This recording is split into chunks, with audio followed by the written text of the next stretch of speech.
Nahuli kamang pag-atake ng magnanakaw sa isang tourist bus sa Maynila. Ang kanyang basag bus modus sa balitang hatid ni Emil Sumangil.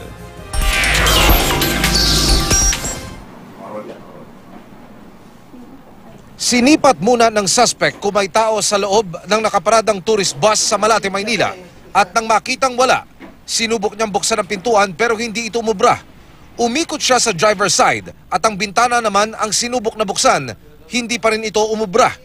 Umalis saglit ang lalaki at pagbalik niya, dala na niya ang isang malaking tipak ng semento. Pinukpok niya ito sa bintana at nang mabasag, nag-ala Spider-Man na.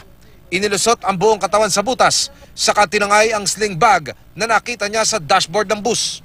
Pero nakatunog ang gwardya na nasa kaharap na establishmento. Hinabol siya ng gwardya pero hindi na rin siya inabutan. Tukoy na raw ng barangay ang suspect na patuloy pa rin pinaghahanap. Hindi lang ngayon gumawa ng ganitong klaseng pagnanakaw o pagkuha ng gamit na hindi sa kanya. Actually sa record namin may mga insidente siya ng pagkuha ng mga paninda sa mga establishmento na nakapaikot sa barangay. Kahit nga broad daylight, tumitira sila kasi gawa ng pangangailangan. Alam mo ang tao pag nagigipit at may bisyo, ganun ang mangyayari. Nag-report kinalaunan ng driver ng tourist bus, iniwan daw niya ang bus para magkape at sa kanyang pagbalik, limas na ang kagamitan niya. Yung mga paper bill, almost 5,000 more or less.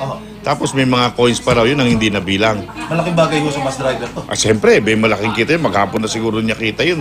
Pinatawag na rin ng barangay ang mga magulang ng suspect pero maging ang mga ito'y suko na rin daw sa kalokohan ng anak. Lumalaban na rin to sa kanyang magulang.